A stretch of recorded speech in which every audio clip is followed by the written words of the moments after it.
The views and opinions expressed in the DILLIGAF podcast are those of the host alone and are not intended to express those of any other person, business, or entity. The DILLIGAF podcast is for entertainment only. These are my opinions and should not be interpreted as facts or advice. Think for yourself. Keeps you up at night, yeah. Make all the demons quiet, yeah. We were built to thrive, yeah. I think that we've all had enough, yeah. I think that we've all had enough. Sick of dealing with the old plan. They know that we're calling it wrong. You got me like, oh, yeah. I think that we've all had enough. What's going on, everybody? Welcome to the DILLIGAF podcast, talking about anything and everything that interests me. If it makes me think, laugh, cry, scream, rage, or say what the fuck, you're going to hear about it. My name's Tom. I'm your host. Thank you to everybody for checking out the show on Spotify, YouTube, TikTok, or wherever you get your podcast from. Make sure to follow, like, subscribe, share, rate, comment, all that kind of fun stuff. Really does help out the show as far as placement and searches and things like that. So any of that kind of interaction is definitely appreciated. Make sure you're following on social media. It's at DILLIGAF_pod on all socials. And you can find all that and more on my Linktree, which is Linktree/DILLIGAF_pod, or scan the QR code right there in the corner of the screen. And if you ever want to shoot me an email, it's dilligafpod@gmail.com. So today I am talking about one of my all-time favorite people ever in the world. In my opinion, the greatest comedian of all time. He was a social commentator, a political commentator, counterculture icon. I am talking about George freaking Carlin. And the reason I'm talking about George Carlin today, because today is Saturday, May the 10th, and his birthday is May the 12th, coming up on Monday. So wanted to just talk about him for a little bit here to commemorate his birthday. Like I said, he was born May 12th, 1937, and passed away June 22nd, 2008 at the age of 71. And God, where to even start with George Carlin? He always had so much to say about everything. But one of the reasons that I loved him and his comedy so much is because there was so much truth in the things that he said. I mean, yes, they were jokes, they were comedy routines, it was funny as hell, but the things that he was talking about, the viewpoints that he was expressing, I personally found a lot of truth in it. And that's one of the reasons I enjoyed his comedy so much. He actually started in comedy in 1959 as part of a comedy duo with another guy named Jack Burns. And that was kind of the formula back then. Back in the day for comedy, you had a lot of comedy teams. You had like Burns and Allen, Dean Martin and Jerry Lewis. God, who else am I trying to think of? Like Abbott and Costello, and there was a lot, a lot of comedy duos. So that's kind of how he started out. They were only together for about 2 years before they went their separate ways. Parted on good terms. Apparently, they were like best of friends all throughout life. But he went out on his own, and when he first started, he was kind of the normal, quote unquote, cookie cutter comic of the time. Wore a suit, had the nice hair, looked very professional and presentable. That's just what comics did at the time. Again, go look at people like Dean Martin, always wearing a tuxedo and things like that. And so Carlin was kind of the same way when he first struck out on his own. He did very well. He made many appearances on like talk shows like The Tonight Show. He was guest host of The Tonight Show more than anybody else in history for both Jack Parr, the original host, as well as Johnny Carson. I think he guest hosted The Tonight Show something like 108 times or something like that. It was well over 100 times. I didn't even know that until I was doing a little bit of research for this show. So I think that's pretty cool. I got to see if I can look some of those up, because I would really like to see some of those. But he, like I was saying, he was, a very conventional comic at the time, and he had a lot of success. By all accounts, he, I believe they said in the late late 60s, his yearly income was well over $250,000 a year. And at that time, that was a lot of money. I mean, it's still a lot of money, but back then it was a lot of money. So he did very well for himself. Then around 1970, he kind of changed up his routine. He changed his look, grew his hair a little bit longer, grew the beard, started dressing a lot more casual, jeans, t-shirts, stuff like that on stage, and his changing his content as well, getting more political, talking about the state of the world and society and things like that. And his income took a pretty big hit because of it, but he stuck with it and eventually, like I said, my opinion, became the greatest comedian of all time. Like I said, my opinion. I think he was the greatest of all time. He had he started doing his HBO specials in 1976 and he ended up doing 14 of those. The last one was released in March of 2008, just a couple months before he passed away. And every one of those shows, and you can find them streaming pretty much anywhere. I know I see them or I watch them pretty regularly on Tubi, which is a free streaming service. Go on there. They have all 14 of his comedy specials plus some compilation stuff. If you don't know about George Carlin, you've never seen his stand-up routines or anything like that, I highly recommend go check him out. I mean, unless you're a conservative Republican, then you're probably not going to like a lot of what he has to say. But sorry, I had to throw that in there. Because there's a lot of people today saying, "Oh, if George Carlin was alive, he'd be a Republican, he'd be a conservative." You've never listened to anything that man ever said, did you? Because yeah, just no. Okay, I'll leave it at that. But you can see from watching his HBO specials how he evolved. His first one, like I said, was in 1976, and you can tell that his uh what am I trying to say? His style was relatively new still. He was still working on it, working the kinks out of it, and getting to where he wanted to be. And you can see him evolve as those specials go on. Like I said, there's 14 of them between 1976 and 2008. They're only about an hour long each. Sit down and watch them all, back to back to back to back. Watch all of them. They're absolutely amazing. And but yeah, like I said, you can see his evolution, and one of his big things to talk about was language. And he had a routine that he first started in the mid late 70s, which he got arrested for multiple times, called the Seven Dirty Words, which is basically at that time the seven words that you absolutely could not say on television. And they were shit, piss, fuck, cunt, cocksucker, motherfucker, and tits. Could not say any of those words on television. And he added to that list over time.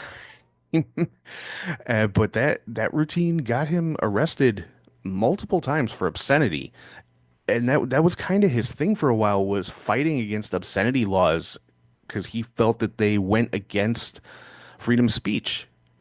And most of the time, he won those battles. And like I said, he added to this list, and his one special called Carlin at Carnegie. It was a special at Carnegie Hall in New York, obviously. You can tell by the name.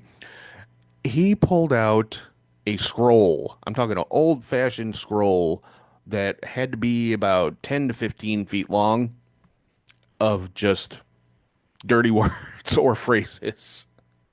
Because I guess the whole concept of the original seven dirty words is you could not use them no matter what because they had no other meaning other than being like curse words. Like shit. Shit has no other meaning. It is what it is. But a word like ass has multiple meanings. Are you talking about human anatomy or are you talking about the animal? So there's a distinction there, and you can get away with using it on TV at that time. So that was the original premise of his seven dirty words was, these are words that have no other meaning, can never use them on television in any form or fashion. Now you can say damn near anything on TV, especially with streaming services and stuff like that. But even on like basic cable stations, depending what time of day it is, if it's after 9 p.m., you can say literally anything. So I'm thinking Carlin would have loved that. And that's just one example. He talked a lot about government. He talked a lot about religion. He talked a lot about business and capitalism and things like that. A lot of important social and societal issues, giving his takes on them, but making it utterly hilarious in the process. But if you get to the core of what he was saying with all this stuff, like I said, I find a lot of truth in it. That's why I always refer to him as the greatest philosopher of the 20th century, because he had his finger on the pulse of the world, and he was not afraid to speak his mind. And I think that's something that's missing in a lot of people. Then again, some people are too comfortable speaking their mind and they just spout off the most inane bullshit you've ever heard. So I guess there needs to be some balance in there. But but he wasn't just spouting off, opinions about stuff he liked or didn't like. You could tell just listening to him talk, he was very well informed and well educated on the things he was talking about. And that to me is extremely important. If you're going to talk about something, hopefully you have some knowledge of it. But one of my favorite Carlin routines is just talking about all of the bullshit in the world. And first he talks about businessmen just being full of shit because they're just trying to make money and make the sale and stuff like that. And he's talking about government. Politicians just tell people what they want to hear so that they get elected. They're all full of shit. But then he gets to this last group and he says, you have to stand in awe of the all-time champion of broken promises and false hope, religion. And he goes on this whole rant just about how religion is complete bullshit. Religion has convinced people there's an invisible man living in the sky, watching everything you do every second of every day. And he's got his special list of things that he does not want you to do. And if you do any of those things, he's going to send you to burn and die and choke and all this stuff forever and ever till the end of time. But he loves you. And he wrapped it all up saying, you talk about a good bullshit story. Holy shit. And again, he makes it funny, but there's a lot of truth in that. And another one thing that he talked about a lot is just language in general, the language that we as people use, specifically the English language that's used in the United States. Because a lot of times it's ridiculous. And one of his rants about that was airports and the safety lecture that you get on the airplane. Do they really need to go through a 5-minute spiel about how to use a seatbelt? Or when you're getting off the plane, or no, let me go back to when you're getting on the plane, the term pre-board. What does that mean? You get on before you get on? And I'm quoting from Carlin here. We'd like to pre-board those passengers traveling with small children. Well, what about passengers traveling with large children? Or again, when you're getting off the plane, please check around your immediate seating area for any personal items you might have brought on board. Immediate seating area. Seat. It's a fucking seat. Check around your seat. For any personal belongings, what the hell other kind of belongings are there besides personal?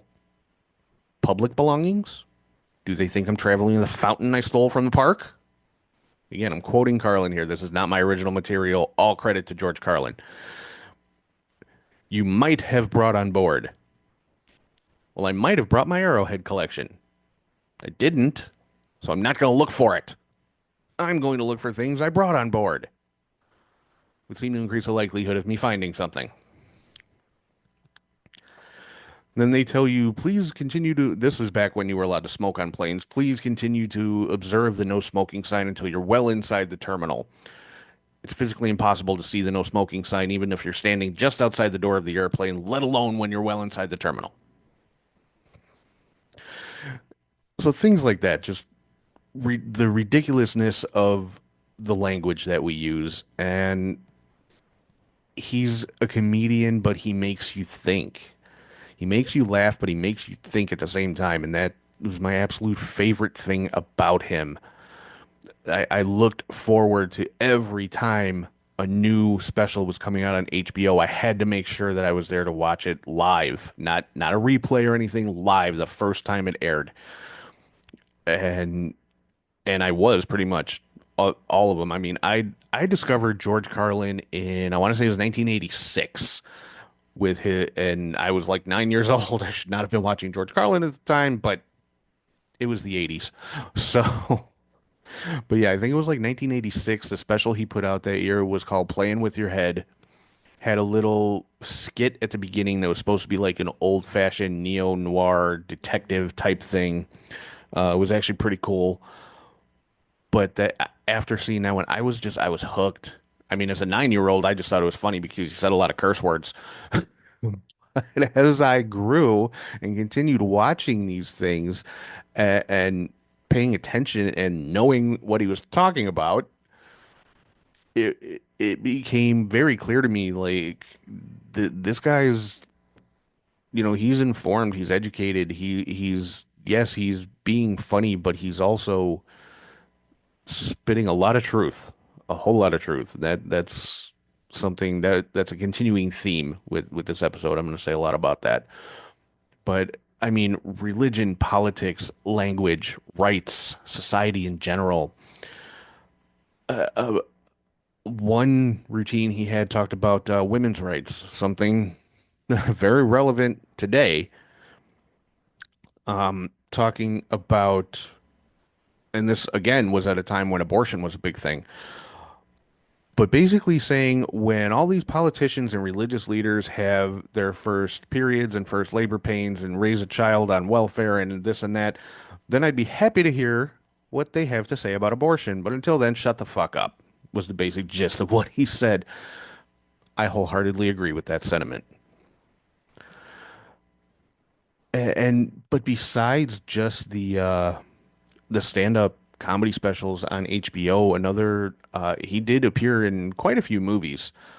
Had his own TV show for a while called The George Carlin Show, which I loved. It was on Fox, and it was just one of those little Fox half-hour sitcoms like Married with Children or any of the other ones that they had back at that particular time. I thought it was great. It only lasted for one season, which I found disappointing. It's like 27 episodes, and I can't find it streaming anywhere. Fox, get on the ball. But besides that, he was in the Bill and Ted movies. He played Rufus, their kind of their mentor. He he was Mr. Conductor for Thomas the Train, which I always found hilarious. He took over for Ringo Starr in that role. But yeah, he was the narrator for, I think it was Shining Time Station, and then Thomas and Friends, he played Mr. Conductor. So he's Mr. Conductor on a children's show on PBS, but then you watch his comedy shows, it's like this is the same guy. So I always thought that was great. He was in the movie Dogma. He played Cardinal Glick, I think his name was. He was the one who introduced the Buddy Christ in Dogma. If you have not seen Dogma, watch it. It's coming back out on streaming this year. Kevin Smith, the director, Jay and Silent Bob, he's Silent Bob, finally got the rights back to it, so he is re-releasing it. He's been touring it in theaters. It's going to be streaming somewhere, so watch Dogma if you have not seen it.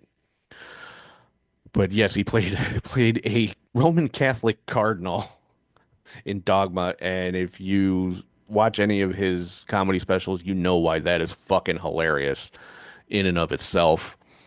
And then he was in the Pixar movie Cars. He was Fillmore, the hippie VW bus, which is completely appropriate for George Carlin. So he definitely branched out from just comedy, and he had small roles in other movies. He was in a few Kevin Smith movies. I only mentioned Dogma because that's my favorite one, but he was also in Jay and Silent Bob Strike Back. He was in Jersey Girl, which I don't think anybody actually saw, but he was in it. and he had minor roles in other movies and stuff, but he at his core he was always a comedian. He put out 20 albums in his lifetime, 20 original full-length albums. That's not even counting compilations and special editions and stuff like that. Just straight 20 albums. That to me is impressive.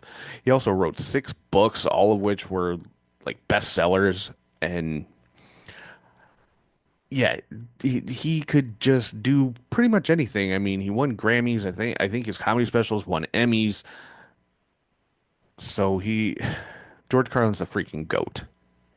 I don't care what anybody says. And there are other great comedians out there. I'm not disparaging anybody else like Eddie Murphy or Richard Pryor or anybody. But to me, nobody beats Carlin. He's just the greatest of all time. So, I mean, to the point where on my personal Instagram, I actually started a little thing that I called Carlin Wisdom, and it would just be me, uh, recording a reel, just quoting something from his comedy, or paraphrasing something from his comedy. Something. Another thing I loved, he had a whole routine about names, specifically boys' names or men's names, whatever. Just talking about some of the weird, goofy, made-up names that people name their children. Like where did these come from? These are not real names, was kind of his take on it. It started with saying he was just really sick of guys named Todd, and it just kind of went from there. And he went through this whole list of what he called soft names, and it ended with, I will bet you anything that 10 times out of 10, Nikki, Vinny, and Tony will beat the shit out of Todd, Kyle, and Tucker. I would tend to agree. But I think I think that's going to do it for this week. I just wanted to talk about George Carlin for a little bit because I do reference him a lot on this show. He is one of my personal, I don't know if heroes is the right word, but somebody who I really greatly admire and respect.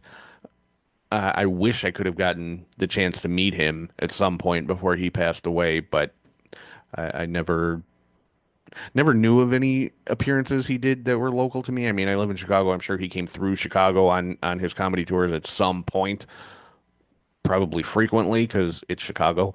It's a large city, but just never had the opportunity. I wish I would have just to say thank you and tell him that I admired him and respected him and how much I enjoyed his work. How just literally how much joy it brought me. Carlin is one of those things people talk about having like comfort shows that they watch when they're feeling depressed or things like that. And Carlin is one of those for me.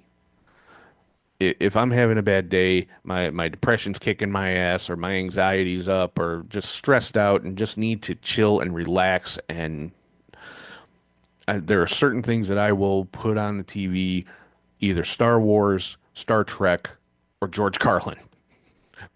Those are my top three go-to comfort shows or comfort movies when I'm having a bad day. So, yeah, I think that's going to wrap it up. I just wanted to, like I said, talk about Carlin for a little bit because his birthday is coming up. So, happy birthday, George. And thank you for for every fucking thing.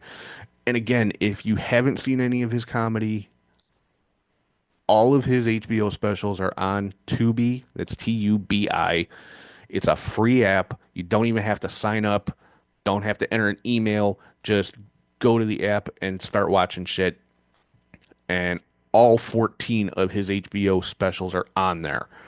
So go check them out. They're only an hour each. Some of my favorites, like I said, Playing with Your Head was the very first one that I saw. So that one's always going to be a favorite. Complaints and Grievances is a good one. Jammin' in New York. What Am I Doing in New Jersey is another good one. I mean, they're all good, but those are probably my top favorites, those four. But watch any of them. Watch all of them. You can't go wrong. So, with that, I am going to wrap things up. Again, thank you to everybody for checking out the show on Spotify or YouTube or TikTok or wherever you get your podcast from. Make sure to follow, like, subscribe, share, rate, comment, interact. All that stuff really does help with the placement of the show. And make sure you're following on social media. It's at DILLIGAF_pod on all socials. And you can find all that and more on my Linktree, which is Linktree/DILLIGAF_pod, or scan the QR code right there in the corner of the screen. And if you ever want to shoot me an email, it's DILLIGAFpod@gmail.com. So with that, hope everybody has a great weekend. And if anyone has any issues with anything that I have said here today, ask yourself one question. Do I look like I give a fuck?